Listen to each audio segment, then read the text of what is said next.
Hello guys, welcome back to my channel. আজকের ভিডিওতে যে টপিকটা নিয়ে ডিসকাস করব সেটা হচ্ছে বর্তমান সময়ে ডোনাল্ড ট্রাম্প অ্যাকচুয়ালি কি করতে চাইছেন, কেন করতে চাইছেন, এর হিস্টোরিক্যালি কোন জায়গায় দাঁড়িয়ে রয়েছি আমরা, কেন এই মুহূর্তে প্রত্যেকটা জিনিস যা ঘটে চলেছে পুরো জিওপলিটিক্যালি ভীষণ ইম্পর্ট্যান্ট, সেই সমস্ত টপিকগুলো নিয়ে সেই সমস্ত বিষয়টাকে নিয়ে আজকে ডিসকাশনটা করব।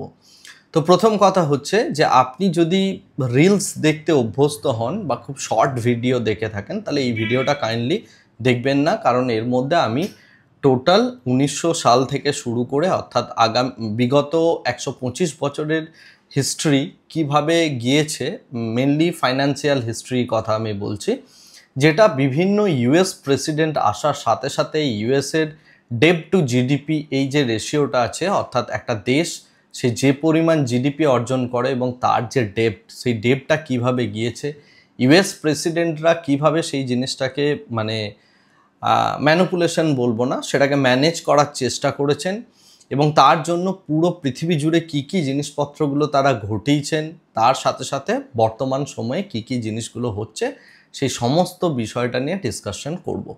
তো প্রথম কথা হচ্ছে যে ঘটনাটা শুরু হচ্ছে 1900 সাল থেকে। কেন 1900 সাল না, যদি আমরা হিস্টোরিক্যালি দেখি এই লাস্ট 125 বছর ধরে কিভাবে ইউএসের প্রেসিডেন্টরা একের পর এক এসেছেন এবং তার দেশের যে ফাইন্যান্সিয়াল সিচুয়েশনস আছে সেটা দিয়ে পুরো পৃথিবীকে ইনফ্লুয়েন্স করে নিজের ফাইন্যান্সিয়াল সিস্টেমটাকে ম্যানেজ করার একটা চেষ্টা করে গিয়েছেন, যেটা আমরা দেখতে পাচ্ছি বর্তমান সময়ে ডোনাল্ড ট্রাম্পও করছেন।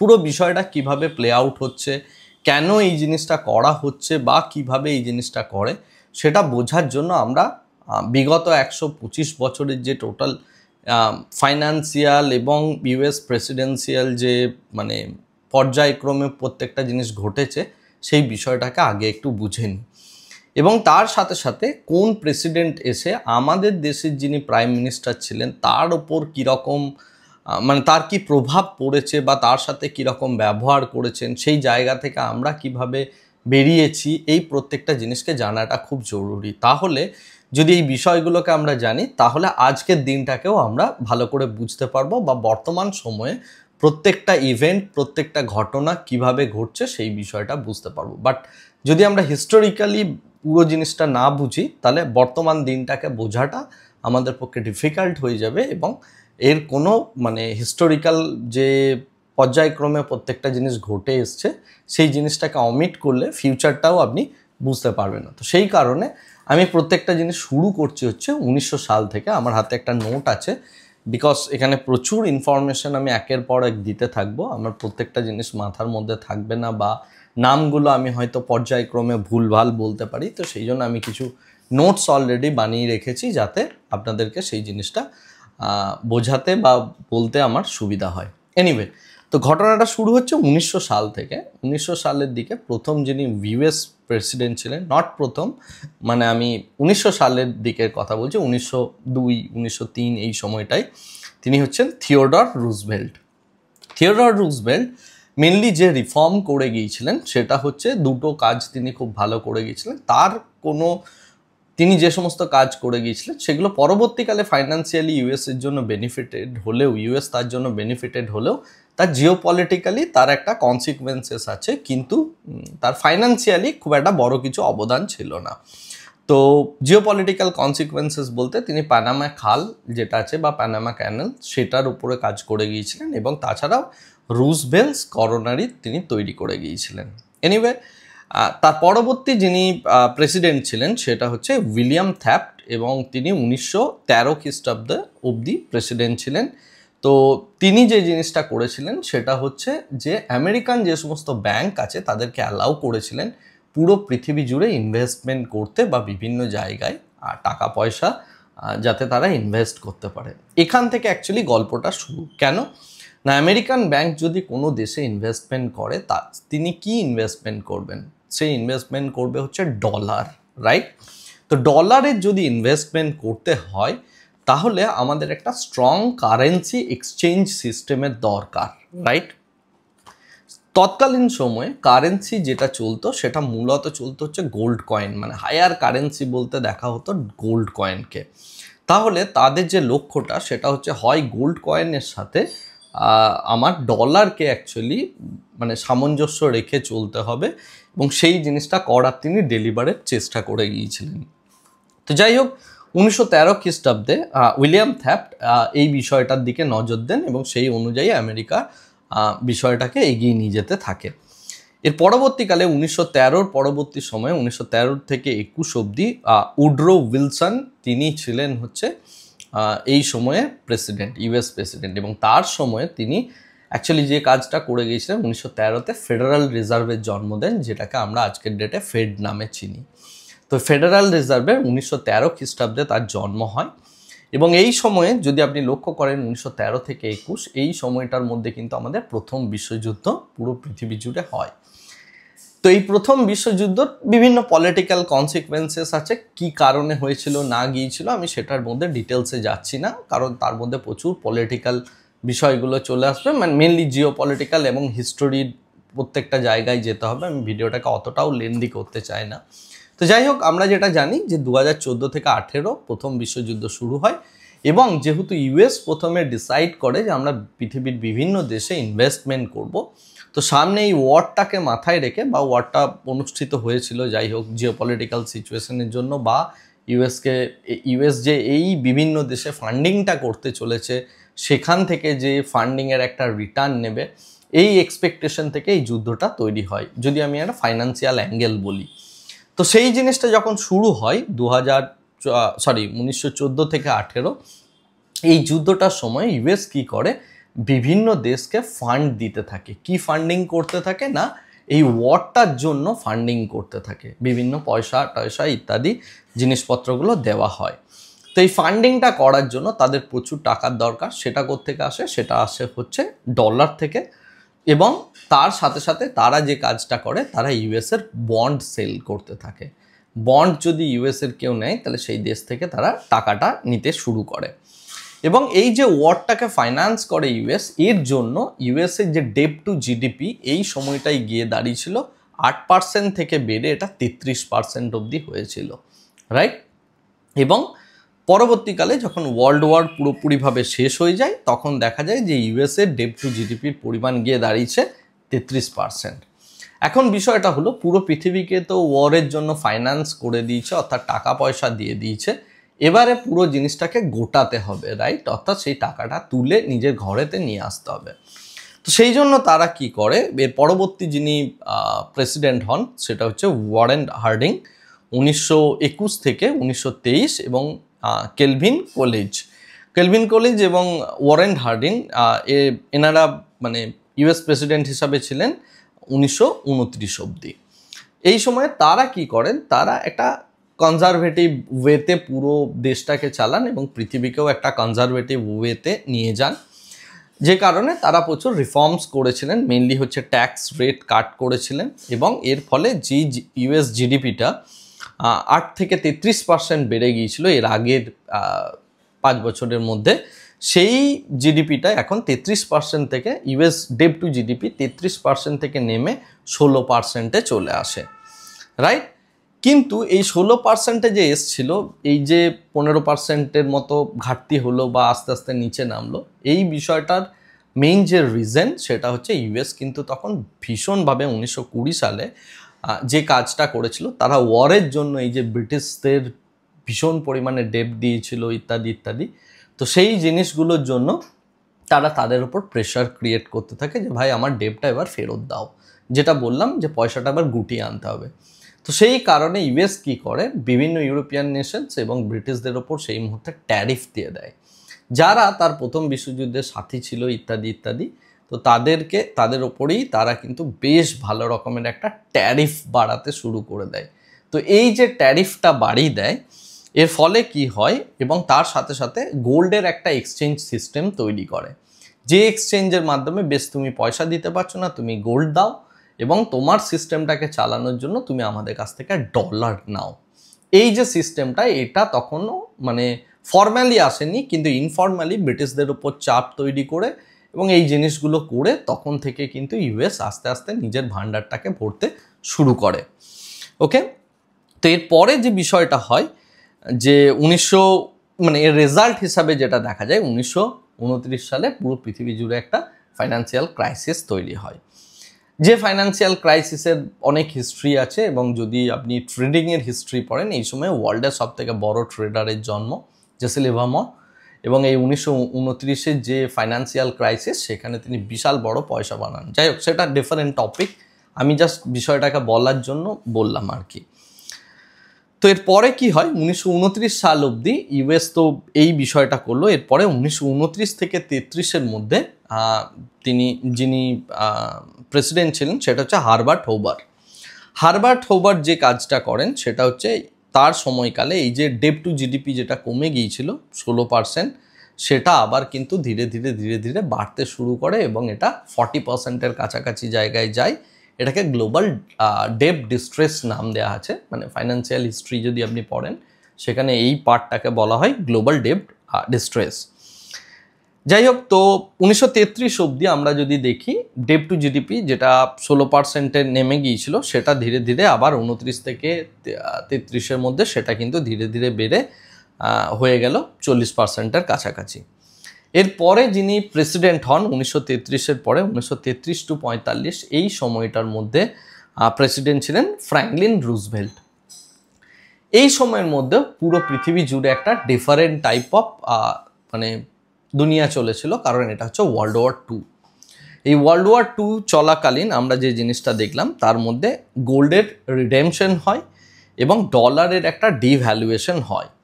ডলারের ডিভ্যালুয়েশনের ফলে কি হয়, কারেন্সিকে অনেকটা নিচে ফল করিয়ে দেওয়া হয় এবং পরবর্তীকালে ফ্র্যাঙ্কলিন রুজভেল্ট একটা পদ্ধতির জন্ম দেন, যে পদ্ধতিটাকে বলা হয় ব্রেটেন হুড প্রথা।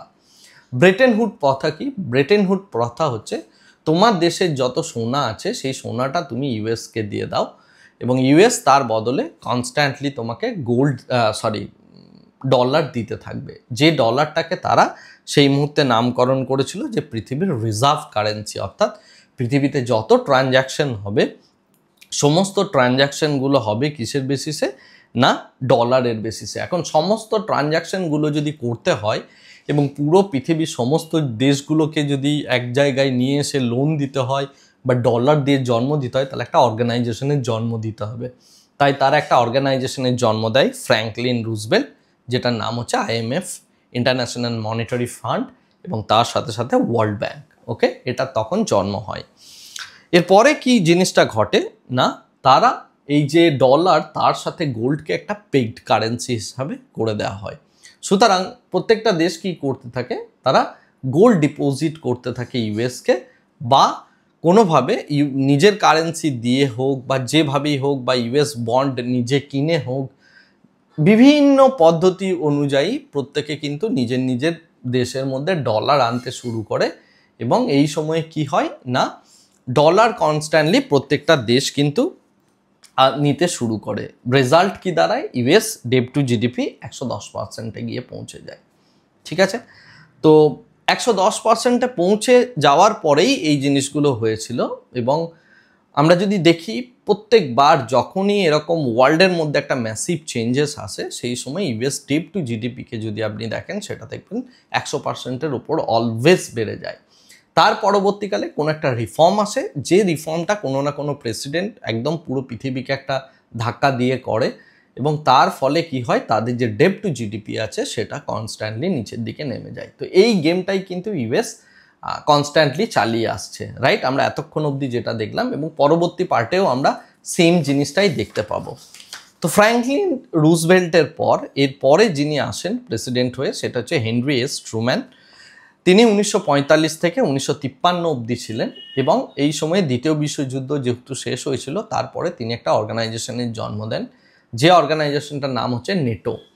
নেটোর কাজ কি? নেটোর কাজ হচ্ছে তার যে বন্ধুস্থানীয় দেশগুলো রয়েছে যারা এই নেটোর মেম্বার, তাদেরকে সিকিউরিটি প্রদান করা। এখানে জাপানের প্রসঙ্গ আছে, হিরোশিমা নাগাসাকিতে বোম পড়া আছে, বা পরবর্তী নেটো কিভাবে জাপানকে মানে সিকিউরিটি প্রদান করে ইত্যাদি বিষয়গুলো আছে। বাট আমি সেই বিষয়গুলো এখন আপাতত অ্যাভয়েড করছি, যেহেতু আমি ফাইন্যান্সিয়ালি বিষয়টাকে একটু বলার চেষ্টা করছি। এনিওয়ে, তো এর ফলে কি হয়, 1949-এ নেটোর জন্ম হয় এবং আবার ডলারের স্পেন্ডিং বাড়তে থাকে, প্রত্যেকেই ডলার নিতে থাকে, যেহেতু গোল্ডের সাথে পেগ করা হয়ে গেছে ব্রেটেন হুড প্রথার মাধ্যমে, এবং সেই জন্য ডলারের একটা হিউজ ডিম্যান্ড আসতে শুরু করে।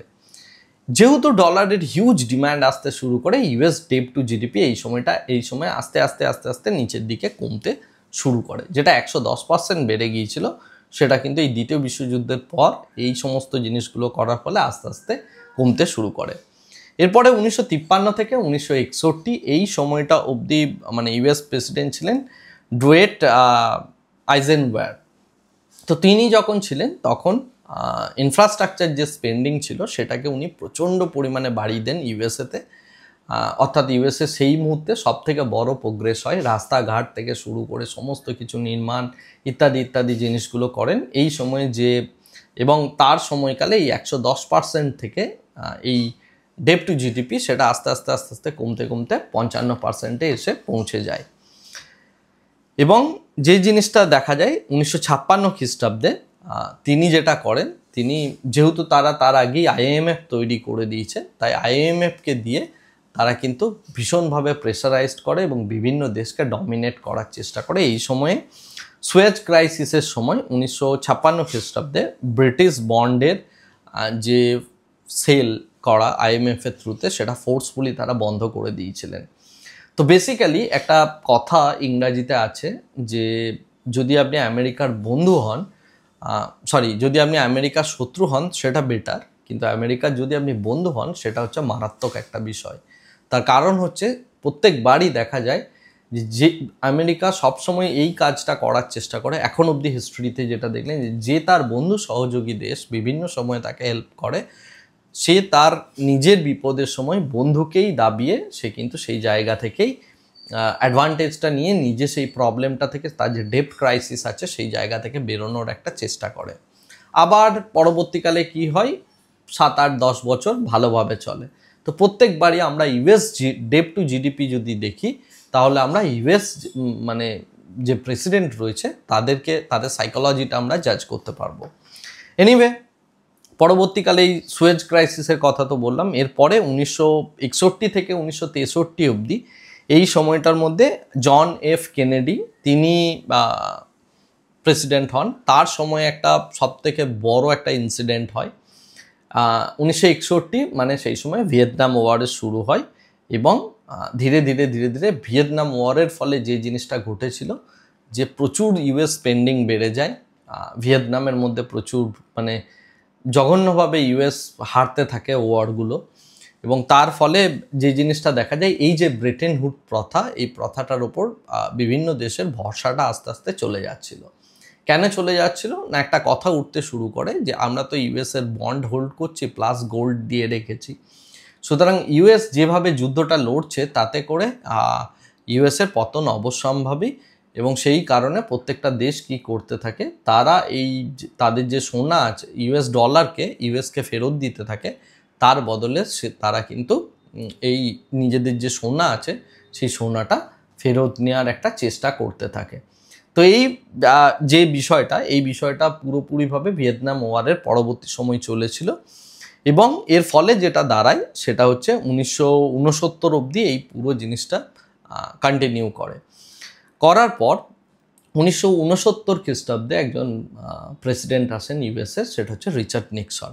তিনি এসে কি করেন, তিনি এই ব্রেটেন হুড প্রথাটাকে পুরোপুরিভাবে ভেঙে দেন। বলার মানে হচ্ছে ব্রেটেন হুড প্রথায় কি বলা হয়েছিল যে ইউএসকে তুমি যদি ইউএসএর যদি তুমি ডলার নাও, ডলারটা যখন তুমি ফেরত দেবে ইউএস তার বদলে তোমাকে গোল্ড দেবে, রাইট?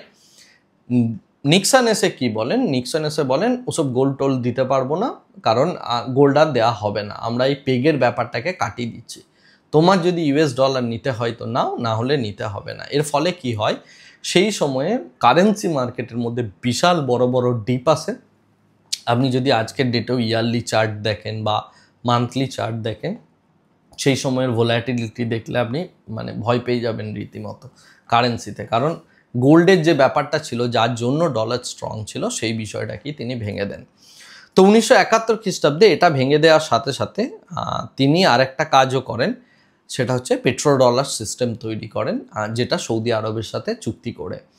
1950 সালে সৌদি আরবের সাথে ইউএসএ চুক্তি হয়ে গিয়েছিল যে যে সমস্ত অয়েলগুলো আসছে সেগুলো ডলারের সাথে পেগ করা হবে, অর্থাৎ যদি অয়েলের ডিল করতে হয় তাহলে সেটা ডলারের সাথেই করতে হবে।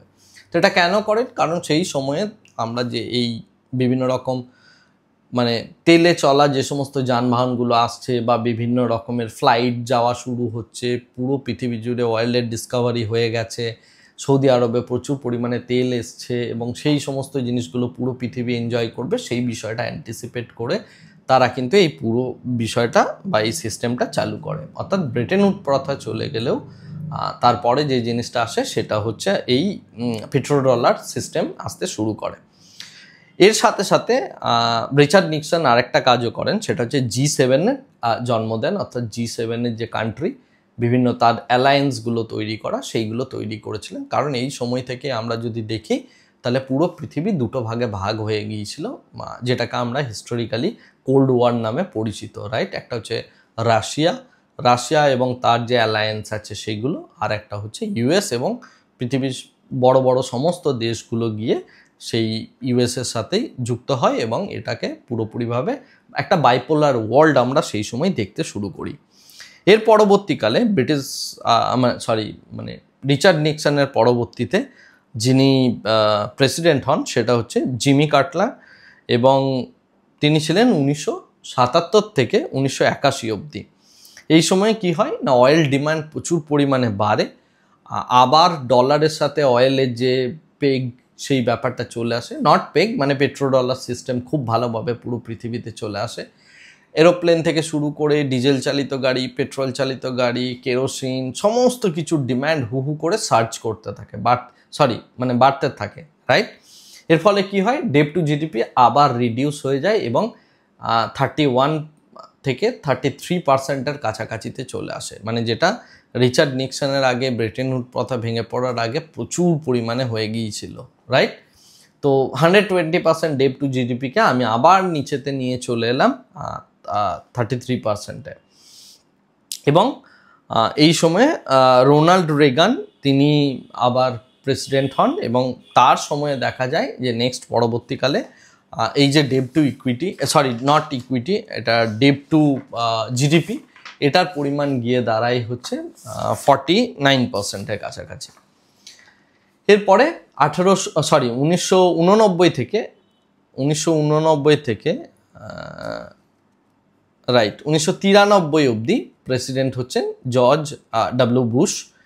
তিনি কি করেন, 1991 সালের দিকে ওয়ার্ল্ড ট্রেড সেন্টারের জন্ম দেন। ওয়ার্ল্ড ট্রেড সেন্টার জন্ম দেওয়ার উদ্দেশ্যটা ছিল ফ্রি এগ্রিমেন্ট করা বিভিন্ন দেশের সাথে। অর্থাৎ এই জায়গাতে কি হচ্ছে, ওই যে বাইপোলার ওয়ার্ল্ডের মধ্যে পুরো পৃথিবী চলছিল, সেই জায়গা থেকে আস্তে আস্তে প্রত্যেকটা দেশের জন্যই অপরচুনিটিস ওপেন হয় এবং একটা দেশ আরেকটা দেশের সাথে যে এই ফ্রি এগ্রিমেন্ট করবে, ফ্রি ট্রেড করবে, সেই বিষয়টা কিন্তু চালু হয়। আপনি যদি লক্ষ্য করেন ঠিক এই সময়কালে ইন্ডিয়ান যে গভর্নমেন্ট আছে তার ওপরও প্রেসারাইজ করা হয় এবং এর আগে কোনো বাইরের কোম্পানি সেই ইন্ডিয়াতে এসে ব্যবসা করতে পারতো না। তো পরবর্তীকালে আমরা দেখি যে মনমোহন সিং যখন ছিলেন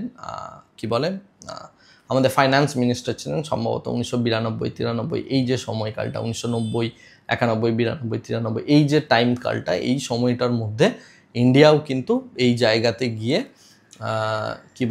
আমাদের যে ফ্রি ট্রেড এগ্রিমেন্ট বা ওয়ার্ল্ড ট্রেড সেন্টার জয়েন করা বা ট্রেড এগ্রিমেন্টগুলোকে অ্যালাউ করে এবং এর ফলে প্রচুর বিদেশি যে সমস্ত কোম্পানিগুলো আছে তারা ইন্ডিয়াতে আসতে শুরু করে। এই সময় থেকে কোকাকোলা, নেসলে বা আদার যত কোম্পানিগুলো আছে বিদেশি কোম্পানি, তারা পেপসি, ম্যাকডোনাল্ড, যত আমেরিকান কোম্পানি আছে তারা ধীরে ধীরে এবার ইন্ডিয়ার মার্কেটটা ওপেন করে দেওয়া হয়। তার কারণ হচ্ছে ওয়ার্ল্ড ট্রেড সেন্টারের জন্ম হয়েছে এবং ফ্রি ট্রেড এগ্রিমেন্ট পুরো পৃথিবী জুড়ে চলছে, যেটা আমরা গ্লোবালাইজেশন নামে জানি। এবং এরপর থেকেই আমাদের অ্যাকচুয়ালি পুরো পৃথিবী জুড়ে কম্পিউটারের অ্যাডাপ্টেশন থেকে শুরু করে এই বিষয়গুলো চালু হয়।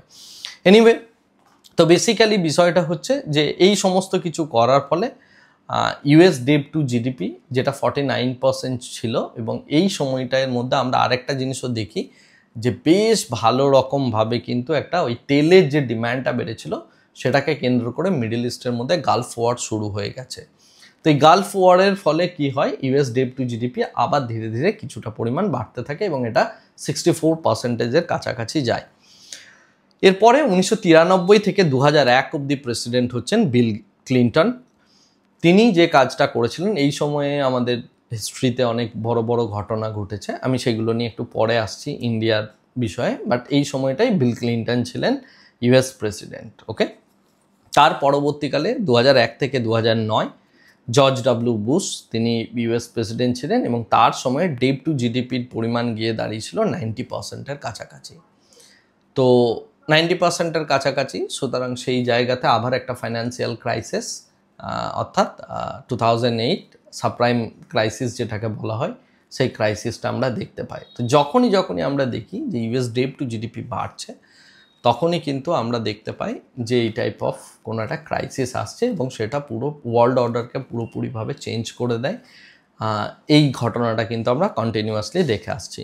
এরপরে 2009 থেকে 2017 অবধি প্রেসিডেন্ট ছিলেন বারাক ওবামা। তিনি আবার একটা গ্রুপের জন্ম দেন যেটা G20 গ্রুপ নামে বিখ্যাত। 2014 সালে যে জিনিসটা দেখা যায়, রাশিয়া ক্রিমিয়া আক্রমণ করে এবং ক্রিমিয়াকে নিয়ে নেয় নিজের টেরিটরির মধ্যে। ফলস্বরূপ যে জিনিসটা দেখা যায় যে ডেট টু জিডিপি আবার মানে বারাক ওবামার টাইমে 1917-তে আবার বাড়তে শুরু করে এবং এটার পরিমাণ গিয়ে দাঁড়ায় 100%-এর কাছাকাছি। এবং এই যে রাশিয়া যখন ক্রিমিয়া আক্রমণ করেছিল, তারপরে সেই সময় থেকেই রাশিয়ার ওপর আস্তে আস্তে তারা সাংশন চাপাতে শুরু করে। তো 2017 থেকে 2021 এই সময়টার মধ্যে প্রেসিডেন্ট হন আবার ডোনাল্ড ট্রাম্প এবং যেহেতু ইউএস ডেট টু জিডিপি আবার 100%-এর ওপর বেড়ে গিয়েছে, সুতরাং আবার একটা ক্রাইসিস পুরো পৃথিবী জুড়ে চলে এলো এবং সেই ক্রাইসিসটা হচ্ছে কোভিড ক্রাইসিস। ওকে, পুরো পৃথিবী জুড়েই একটা টালমাটাল পরিস্থিতি, রেজাল্ট 127%-এর কাছাকাছি ইউএস ডেট টু জিডিপি। এই সময়ে প্রেসিডেন্ট হন জো বাইডেন। জো বাইডেনের সময়কাল হচ্ছে 2021 থেকে 2025, তারপরে 2025-এ আসেন হচ্ছে Donald Trump, right? Joe Biden যে কাজটা করেছিলেন সেটা হচ্ছে $300 বিলিয়ন কাছাকাছি রাশিয়ান যে অ্যাসেট আছে সেই অ্যাসেটগুলোকে তিনি ফ্রিজ করে দিয়েছিলেন, এছাড়া তিনি কিছুই করেননি।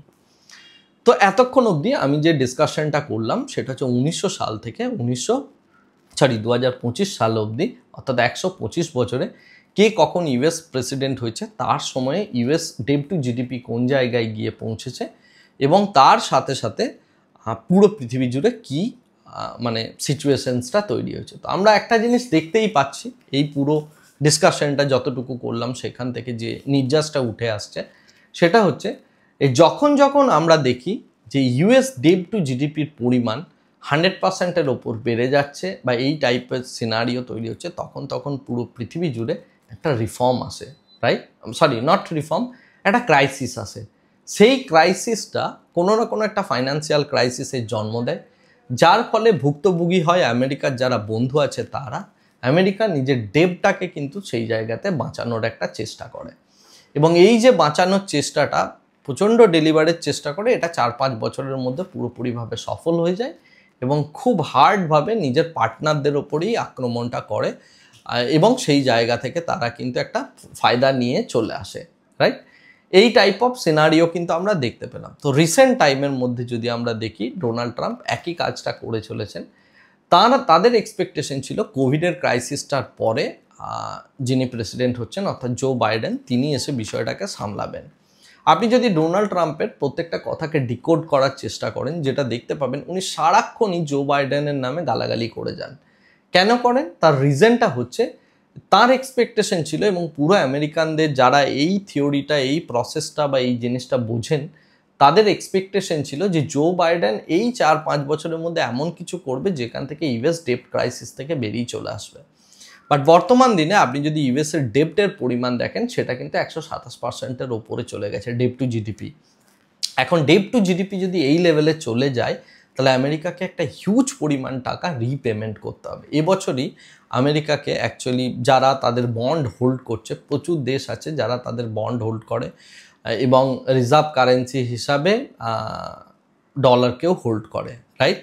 তো সেই সমস্ত জায়গাগুলোতে কিন্তু একটা হিউজ পরিমাণ টাকা ইউএসকে পে করতে হবে। কেন পে করতে হবে?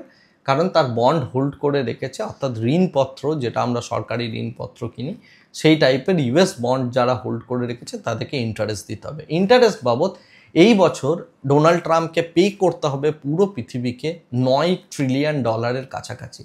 এখন এই $9 ট্রিলিয়ন টাকা ইউএস গভর্নমেন্ট পাবে কোত্থেকে, right? That is the question. তাহলে যেটা করতে হবে, এটার একটা আমদানি চাই। আমদানিটা আমি কোত্থেকে করব? আমদানিটা যে সমস্ত লোকজন, যে সমস্ত জনগণরা এই ডেপ্টের টাকাটা ভোগ করে এসছে তাদের থেকেই তুলব। এবং সেই যে জনগণরা, সেটা হচ্ছে কে? আর কেউ নয়, ইউএসের জনগণ, রাইট? যারা এই পুরো লাক্সারিটা এনজয় করেছে। তো ডোনাল্ড ট্রাম্প ডেলিবারেটলি সেই কারণে যে কাজটা করছেন যে আমি ট্যারিফটা প্রচণ্ডভাবে বাড়াবো।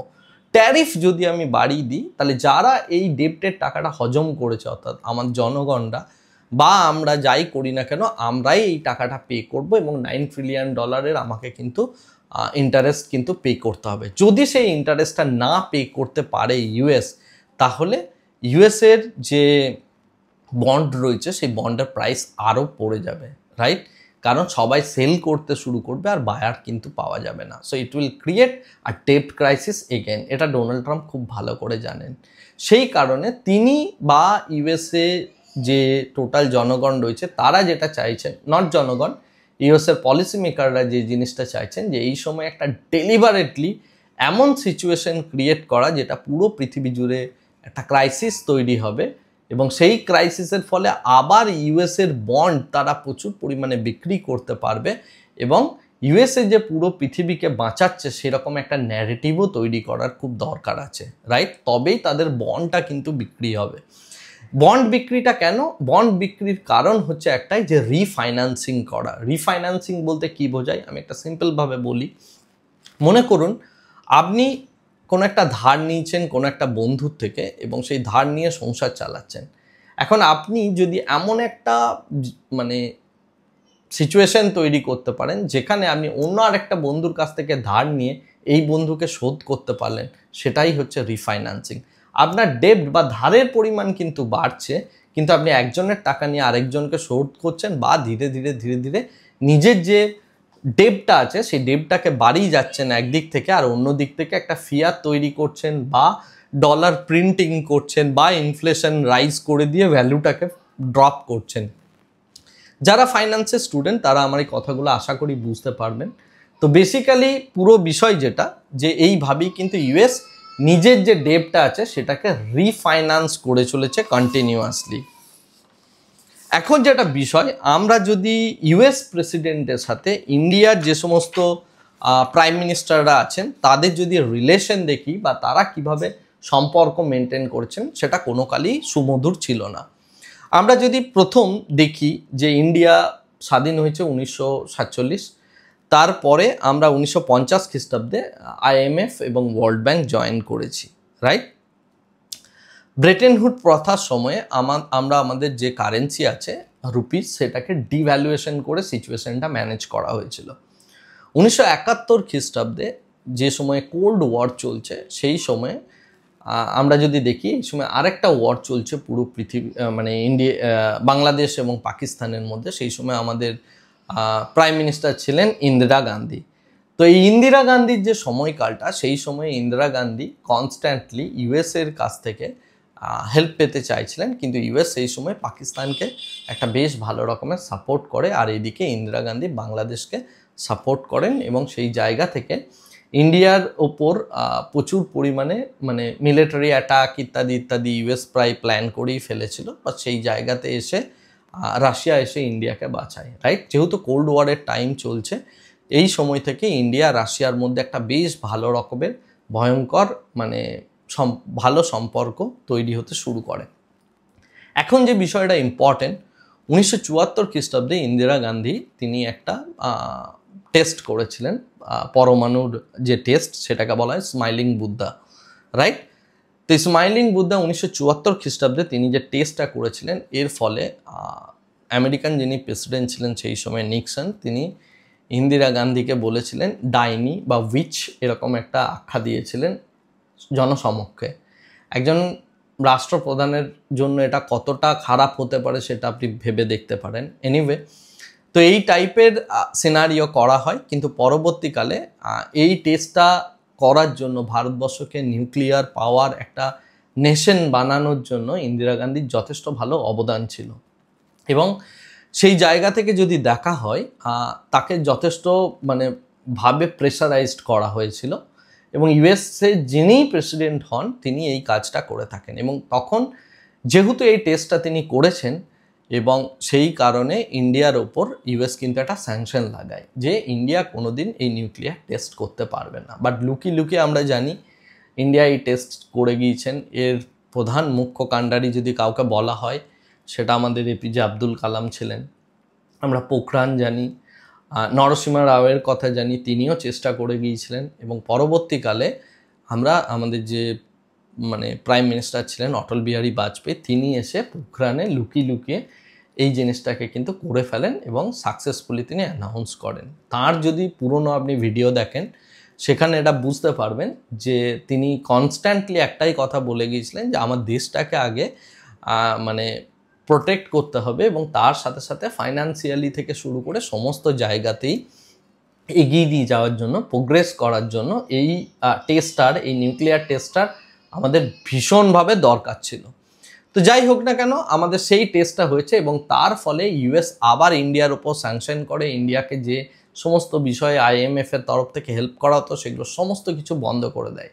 বাট পরবর্তীকালে ইন্ডিয়ান ডিপ্লোমেসি এবং অটল বিহারী বাজপেয়ীর প্রচণ্ড প্রচেষ্টার ফলে 2000 সালের দিকে আবার পুনরায় বিল ক্লিন্টন ইন্ডিয়াতে আসে এবং এই স্যাংশনটা উইথড্র করেন। ওকে, তো আমেরিকার সাথে ইন্ডিয়ার যদি আমরা রিলেশনশিপ দেখি, যখনই তাদের ফায়দার জন্য কিছু হয় তখন তারা একটা বড় আঘাত করে, এবং সেই আঘাতটার ফলে যেটা দেখা যায় তার যারা বন্ধু আছে বা যারা তাকে হেল্প করছে বা কিছু করছে তাদেরকে কিন্তু তাদেরকে সেই জায়গা থেকে বেশ ভালো রকমের আঘাত পেতে হয়।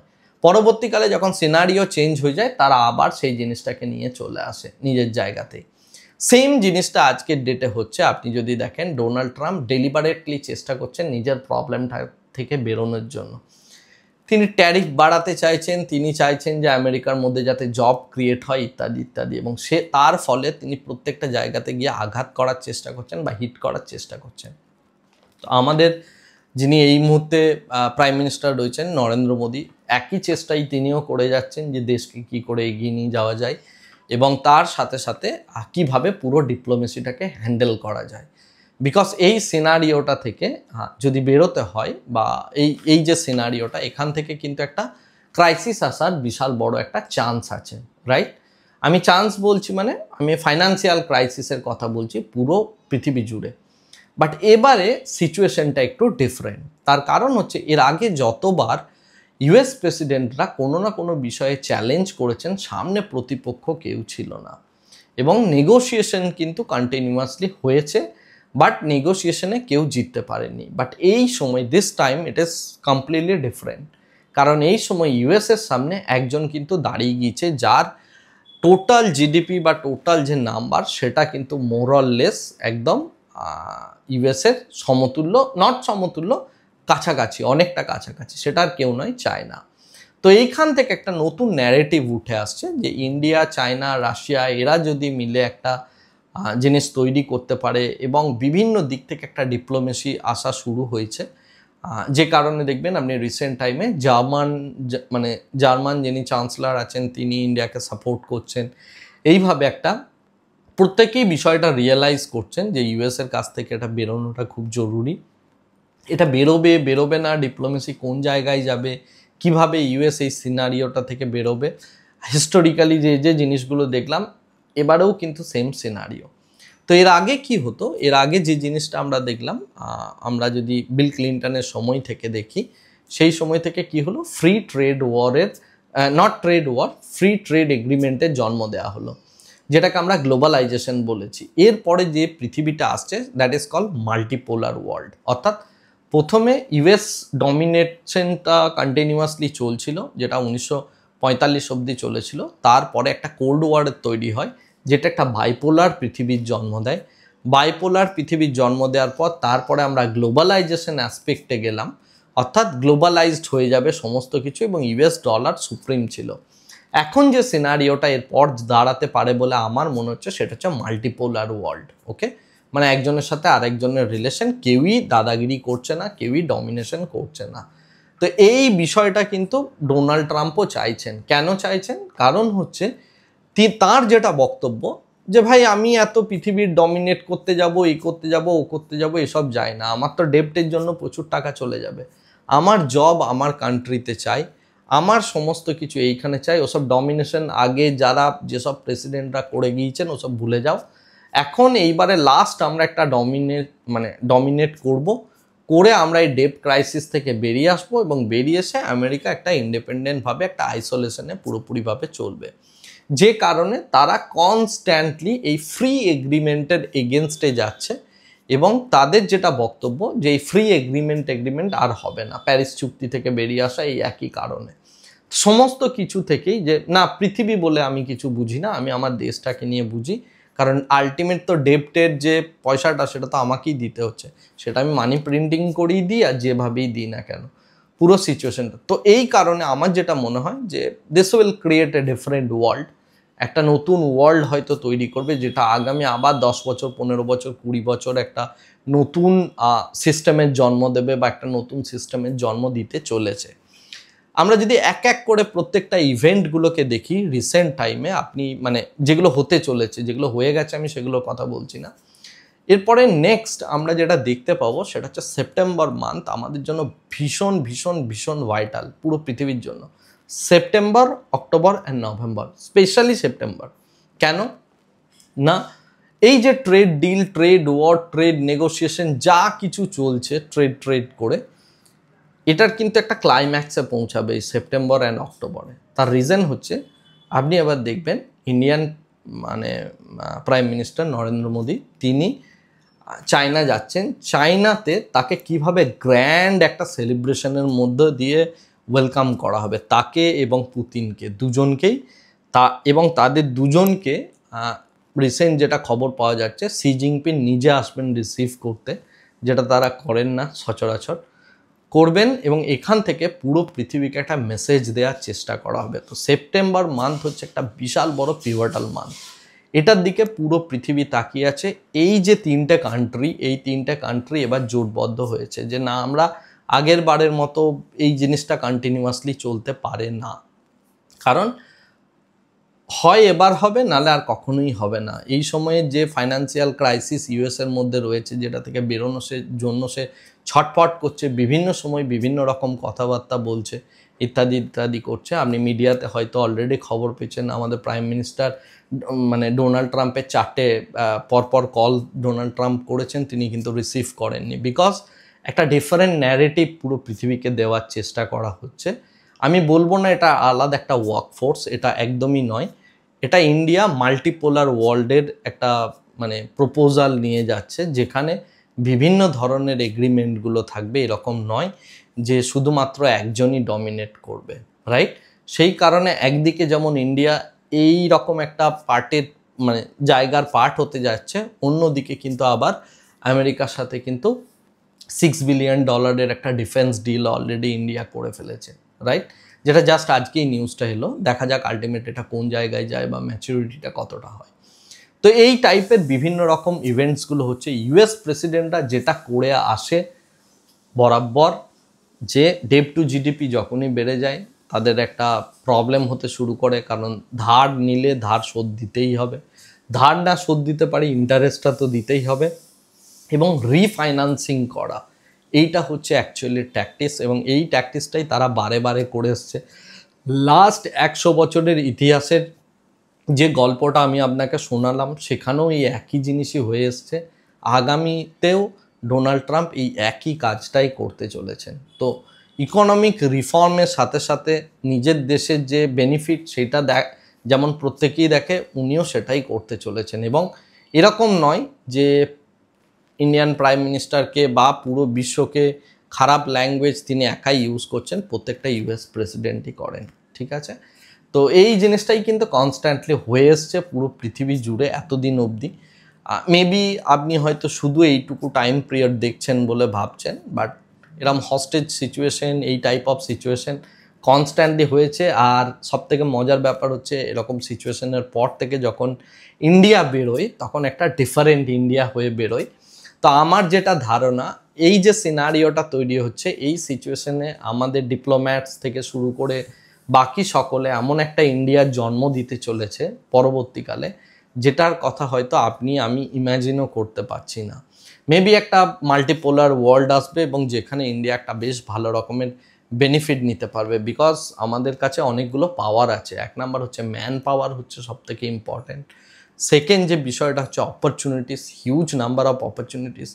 টেকনোলজিক্যাল অ্যাডাপ্টেশন ইন্ডিয়ার প্রচণ্ড ভালো, রাইট? আমরা যদি এআই এর অ্যাডাপ্টেশন দেখি, প্রথম ইউএস, তারপরেই ইন্ডিয়া। অন্য কোনো দেশ এত স্পিডে অ্যাডাপ্ট করতে পারে না, এত স্পিডে কোনো কিছু শিখতে পারে না। এবং ইউথ পপুলেশনের পরিমাণ ভালো, মার্কেট হিসাবে যথেষ্ট ভালো, এবং পুরো পৃথিবীর টেক জায়েন্টরা অফিস বানাচ্ছে, ইত্যাদি ইত্যাদি বিভিন্ন জিনিসপত্রগুলো হচ্ছে। বাট এটা একটা মানে স্টেজ অফ, মানে কি বলবো, পুরো 100 বছরের ইতিহাসে এরকম নয় যে এটা প্রথমবার হচ্ছে, রাইট? এই টাইপের আমি 7-8টা স্টেজ বললাম যেগুলো পরপর হয়েছে এবং ইউএস প্রেসিডেন্টরা ডমিনেট করতে চলেছে। বা তারপরেও পৃথিবী রিভাইভ করেছে, পৃথিবী একটা নতুন ওয়ার্ল্ড দেখেছে, নতুন রুল সেট হবে, নতুন অর্গানাইজেশন তৈরি হবে। কখনো G7 তৈরি হয়েছে, কখনো G20 তৈরি হয়েছে, কখনো IMF তৈরি হয়েছে, কখনো আমরা ওয়ার্ল্ড ব্যাংক তৈরি করেছি, পুরো পৃথিবী জুড়েই বলছি। সেই টাইপের এরপরে একটা ব্রিক্স হয়তো তৈরি হচ্ছে অনেক স্ট্রংলি। তো এইভাবে এক একটা অর্ডার আসে, এক একটা সময়কাল আসে, সেই সময়কালটা আগামী 15 বছর, 20 বছর, 30 বছর ডমিনেট করে, প্রোগ্রেস নিয়ে যায়। সেই সিস্টেমটার কিছু লুফোলস থাকে, সেই লুফোলসগুলো নিয়ে আবার সিস্টেমটা কোলাপস করে, নতুন আবার একটা সিস্টেমের জন্ম হয়। দ্যাটস হাউ মানে পুরো পৃথিবী চলছে, রাইট? সুতরাং এমন কিছু হচ্ছে না যেটা এর আগে কখনো হয়নি বা ভবিষ্যতে কোনোদিন হবে না। সো আপনি যদি এই বিষয়গুলো নিয়ে খুব বেশি চিন্তিত হয়ে পড়েন, অতটাও চিন্তা করার মতো কিছু বিষয় নয়। যে জায়গায় রয়েছে এটা হিস্টোরিক্যালি হয়ে এসছে। ইউএস ডেপ্ট যখনই দেখবেন রিডিউস হয়ে গেছে, পুরো জিনিসটা ঠিক হয়ে যাবে। বাট কীভাবে রিডিউস হবে সেইটা হচ্ছে দেখার, এবং তার জন্য আমি কনস্ট্যান্টলি আপনাদেরকে আপডেট দিতে থাকি, প্রত্যেকটা জিনিস বোঝাতে থাকি। আশা করি আজকের এই ভিডিওটা থেকে টোটাল ভিউটা বা পিকচারটা আপনার কাছে ক্লিয়ার হলো, এবং এখান থেকে যে ফার্দার প্রোগ্রেস হবে সেটাও পুরোপুরিভাবে আপনি শিওর থাকতে পারেন। যেহেতু আমি স্টাডিগুলো করি, সেই জন্যই আমি বারবার বলি যে 5 years, 7 years, 10 years down the line আপনি এই বিষয়টা ভুলেই যাবেন। যেভাবে কোভিডের ক্র্যাশ আপনি ভুলে গেছেন, ফল ভুলে গেছেন, পেন ভুলে গেছেন, রাইট? তো একটা টাইম লাগে, এটা খুব কুইকলি সলভ হওয়ার বিষয় নয়। এটা সলভ হতে মেবি আরও 2-3টে কোয়ার্টার লাগবে। তার মধ্যে একটা টার্ময়েল থাকবে, আপনার পোর্টফোলিওর মধ্যে টার্ময়েল দেখতে পাবেন, বিভিন্ন রকম কোম্পানির ব্যালেন্সে প্রবলেম দেখতে পাবেন। আমি মার্কেট নিয়ে কিছু বলছি না, মার্কেট নিয়ে বলার অনেক কিছুই আছে, বাট ডোন্ট প্যানিক। অ্যান্ড যেভাবে এই জিনিসগুলো হয় তাতে এটা কেটে যাবে, বাট একটা নতুন ওয়ার্ল্ডের জন্ম আসবে পরে, নতুন একটা সিস্টেম আসবে। সেই সিস্টেমটা কোন দিকে যাবে সেটা ডিটারমাইন হবে হচ্ছে এই সেপ্টেম্বর মান্থে, রাইট? সেপ্টেম্বর, অক্টোবর আর নভেম্বর। আপনি যদি আমার এপ্রিলের কোনো ভিডিও দেখে থাকেন বা মে মাসের কোনো ভিডিও দেখে থাকেন, সেখানে আমি বারবার বলেছিলাম সেপ্টেম্বর, অক্টোবর, নভেম্বরে আবার আমরা এই টাইপের একটা সিনারিও দেখতে পাবো। আমি জানি না আপনাদের মধ্যে কতজনের মনে থাকে, বাট ক্যালকুলেশন ওয়াইজ সেই জিনিসটাই দেখবেন আপনি হচ্ছে। এনিওয়ে, আজকের ভিডিওটা অনেকটাই দীর্ঘ হলো, আর এর থেকে বেশি দীর্ঘায়িত করছি না। আমরা আবার আগামীকাল দেখা করছি অন্য কোনো একটা টপিক নিয়ে ডিসকাশন করতে। আজকের ভিডিওটা আপাতত এখানেই শেষ করছি। Thank you very much, bye bye, tata.